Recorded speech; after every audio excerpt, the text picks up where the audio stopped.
All right. We had a great last couple episodes with some really important horsemen, but we've got some more women for you, and this one's really going to rock you.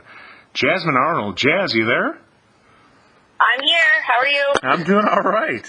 So everybody wants to know, what generation horsewoman are you? On both sides, both on your father's side and your mother's side. On my mother's side, I would say I am the fourth generation. Wow. And on my father's side, it's a little too hard to count, so I don't have enough fingers and toes for that one. Okay, so for the people that don't know, your surname is Arnold, and you're referencing, Yes. obviously, your grandfather, Mike. Obviously, Correct. his father, I'm assuming your great-grandfather got him in the business. But on the Finn side, for those that don't know, Big Larry is your father. I mean, it can go back 6, 7, 8 generations. Nobody really knows, do they? No. Wow. Well, the Finn family is really big in the state of Illinois. I guess, where did you first hear about the Horseman's voice, I guess, back in the day? Back in the day, it was always at Maywood and Balmoral. You always, everybody talks, so everybody talks about it. Oh, this is what was going on this week. This is what happened last week. It was just an ongoing, constant conversation. But at the time, I mean, you were still, 12, 13, 14 years old? I mean, you were just growing up. You were going to high school, what have you? Yep. I was in Newton, Illinois at that time, and I was in high school, and I still heard about it. So were you getting it from your brother Mikey? Were you getting it from other people? I mean, was it just through the different families, or? Yeah, pretty much. Social media wasn't, it was big back in the day, but it wasn't anything like that. But Grandpa Mike, and then Sis, my aunt, they would always relay the messages, if you will. Sis Arnold, the outrider. So let's first talk about outriding. What really got you into the outriding besides the driving and training? I would have to say my aunt, Sis, and then my grandmother, Jill. Sis kind of pushed me to succeed, I should say. I was young. I don't even know if I was 16, 17. And I've always wanted to do it. I always wanted to be like Sis. She's a badass. And I was like, I love my aunt. I always want to be like my aunt. Well, one day I told Sis, I was like, show me, teach me. I want to know. So I got on the horse one day, and she ripped me a new one like I was back in 4-H. And I got off the horse, and she said, you're never going to be able to do it. I said, man, that's a little harsh. And for people that know her, they can hear that coming out of her mouth. She's a straight shooter. She's a straight shooter. We did a really nice piece on her back in the day, and she's very respected on the circuit, literally across the nation. What types of things was she teaching you back then? I mean, being a hard school teacher. Yeah, she basically, showed me the fundamentals. She taught me how to pony one. She taught me how to turn one. It's not just riding a horse and looking cute per se. You have to pay attention what you're doing with your horse. You have to pay attention with the driver. You have to pay attention with everyone else around you. And that's kind of, I think I was young enough, and her patience with me was, she probably had enough that day, I guess. So, I guess how old were you when you first started, I guess, either part-time or full-time as a marshal or outrider? How old were you? I believe 17. Wow. And is that a young age for an outrider? Is that something that you don't normally see? Is it normally somebody like in the early to mid-20s? 17 years old, that's a lot of responsibility. Yeah, it is. And I was always with someone at 17. I just wasn't on the track by myself, so I don't want to get that mixed up. But I would say probably around 20s. It comes with experience. And then where did you first start out? Right now you're based in Ohio, flipping between tracks, but did you first start out in Ohio, or did you start on a different circuit? I did. I actually rode under Ashley Holiday at Dayton, I think 2 years ago. Okay. That's when I kind of, threw my leg over the saddle here in Ohio, and then I rode the jug with Missy this year, and last year I rode at the Meadows for Misty while she was on vacation. So kind of been all over the place. Is it like a sorority between the different outriders? Because I'm learning, I guess now, delving into the outrider scene, there's really a small group of you. There's not really that many of you, and it's like it's its own sorority in a sense. Yeah, you could almost say that. Yeah. I mean, are you guys always critiquing each other and finding nooks and crannies on each other, or calling each other out on things you might see? Both positive and negative. Yes and no. I will say sometimes, if we see, Ashley catch one or we see Missy catch one, we're all very supportive of each other, but I wouldn't say that we call and critique each other. You send Facebook messages or texts to each other like, hey, nice catch, or... Oh, yeah, absolutely. When I caught the horse at Delaware, I told Missy, I said, if I'm doing anything wrong, I said, you treat me like this would treat me, and she started laughing, and she told me, she said, you're a natural. I don't need to tell you anything else. I'm like, well, if I mess up, I need you to tell me because I don't ride every day like you do. So she was super good in that aspect. So you take constructive criticism well, which you obviously learned from Sis. Yes, I have to. So let's talk about quickly what really happened at Delaware. I mean, it obviously put you back on the map. It's not like you weren't on it, but people noticed what happened. I mean, what exactly happened out there with that loose horse? I mean, you're talking nationwide, if not international. Everybody saw it. Everybody talked about it. What exactly happened? Well, we had just got off the track, and I believe, if my memory is correct, it was like the 8th or 9th race, so it was a later horse warming up. It was a 2-year-old pacing colt. The assistant trainer was turning to go a mile, and another horse, and I could be wrong, but this is what I've heard, another horse spooked him, and when he spooked him, he darted, and when he darted, he flipped the trainer out, and when he flipped the trainer out, he went the other way. The horse turned to go the right way of the track, the raceway of the track, and he was on not the rail, he was on the outside of the track. So he was coming the way that the joggers were going, the warmer-uppers, let's put it that way. And Missy and I, we had just got off our horses, and we had sat there, and we were looking. I just took my gloves off, and we heard Roger Houston say that there's a loose horse headed our way. Well, I don't even think Missy was off her horse yet, to be honest with you. She wasn't, because I think she was taking him over there to go get a drink. So Missy was still on her horse. That's why she was on the track first. So I wasn't on my horse. Like I said, I just took my gloves off, and I set my gloves down, went to go take my helmet off. He said that. She was gone. That's the first thing that she heard. She was gone, and I thought to myself, oh, shit. So I jump on my horse, and they went to go shut the gate. So I'm screaming, let me out of the gate, let me out of the gate. Well, I see the horse coming. He's on the outside of the fence, and it looks perfect. Like Missy set up. I was like, heck, she's got this one. She doesn't need me. So I'm standing there. Like, I'm not moving. I'm not stressed out, nothing. And next thing you know, this horse dives to the inside, cuts right behind Missy, so she's in a terrible spot now, where she had set up absolutely perfect.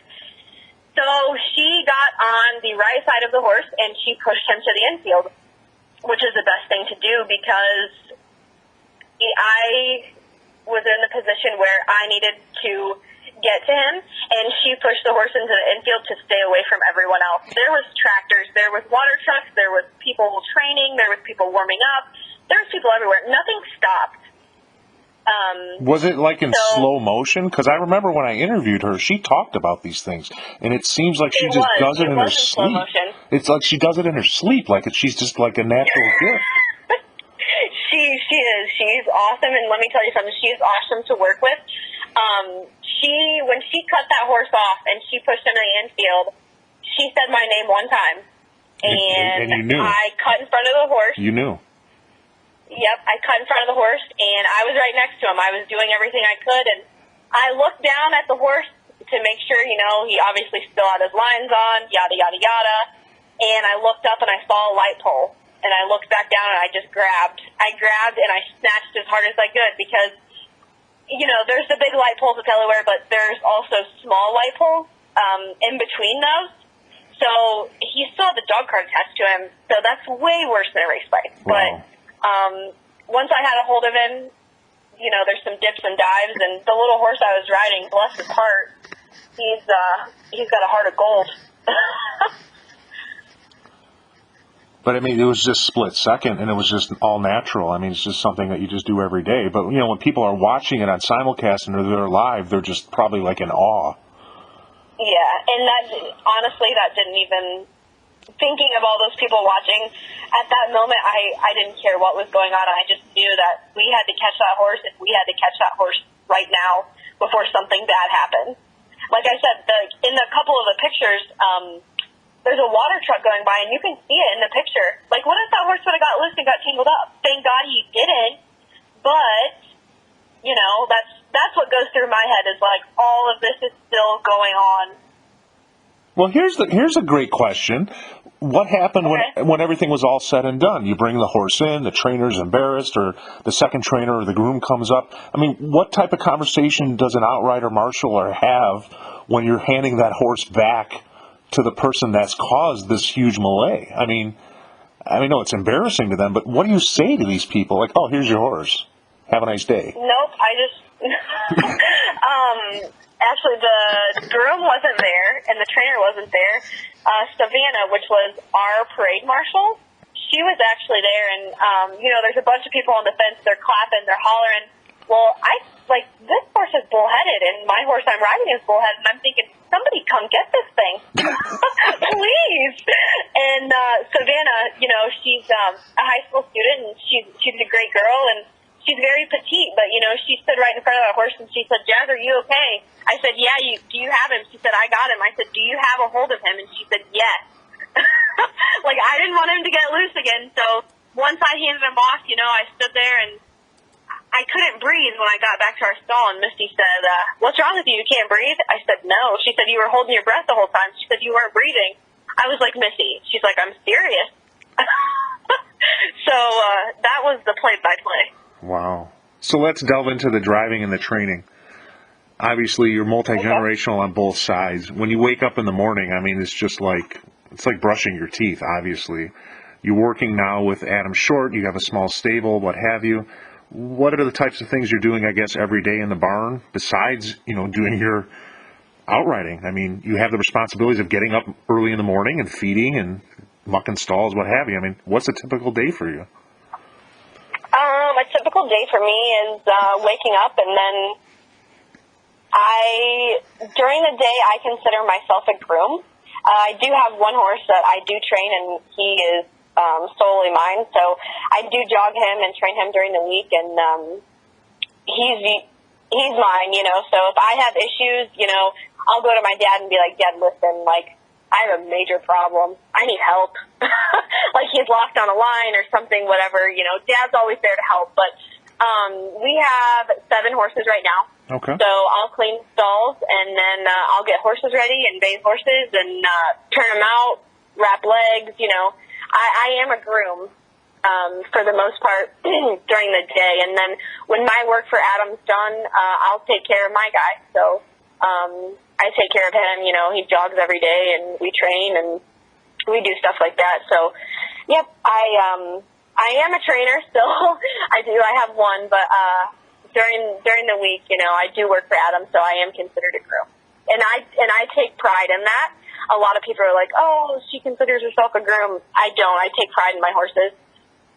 So obviously your dad's been a big influence, but we don't hear much about your mom. Your mom's obviously your biggest cheerleader. I guess, what does she do to, I guess, push you every day and support you? Yes, my mom, she's a rock. She's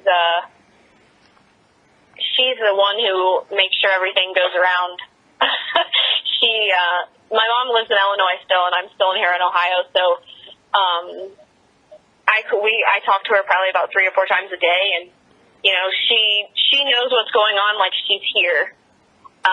You know, she'll ask something, how's Pablo from last week? Or, you know, when are you going to put him back in? You know, she's always asking. She's always concerned of, what's going on here. So she always pushes me to be my best, and I appreciate that.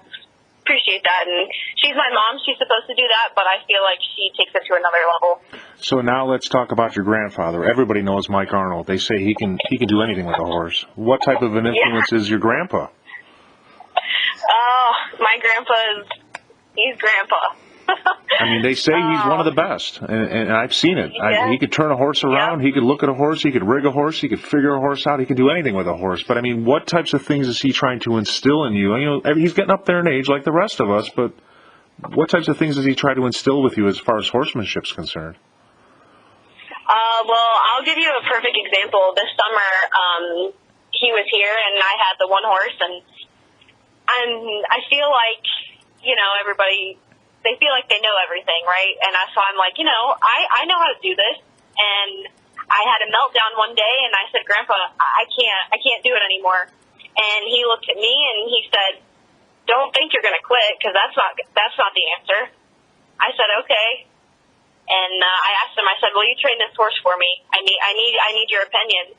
And he looked at me and said, no.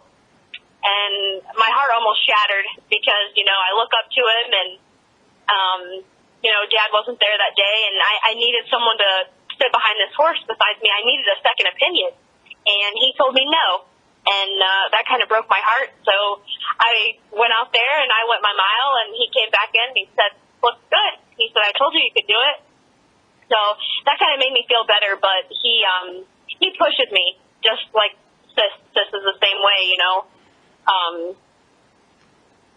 they just make it's hard love. It's called hard love. Yeah, I mean, they're just trying to make you they want you to learn it yourself. Let's talk about talk about driving though. There's a lot of shots here we've got of you driving. Are you more on the amateur circuit? Do you just have a P license? Do you actually have your regular license? I guess what's the story with driving? Well, I drove a lot.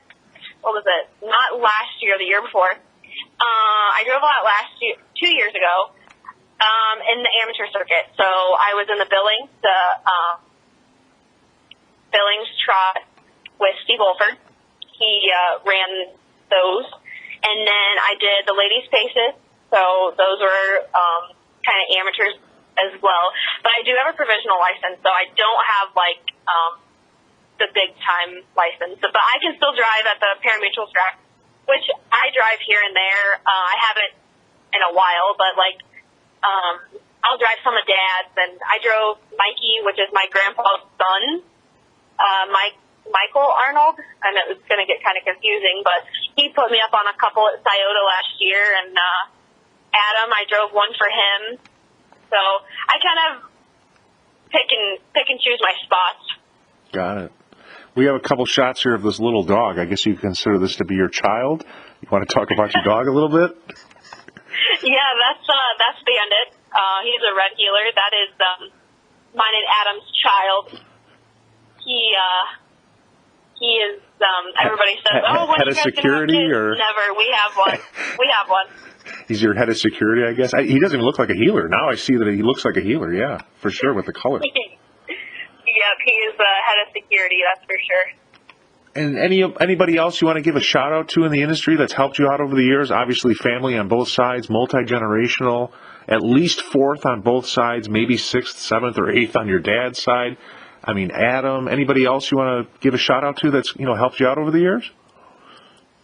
The Hagermans. I want to tell them a big thank you.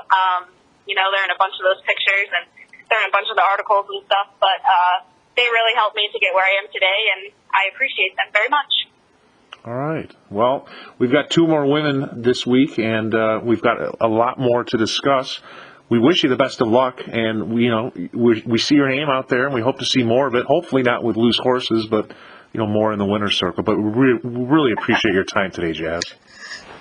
Thank you very much. Thanks for calling.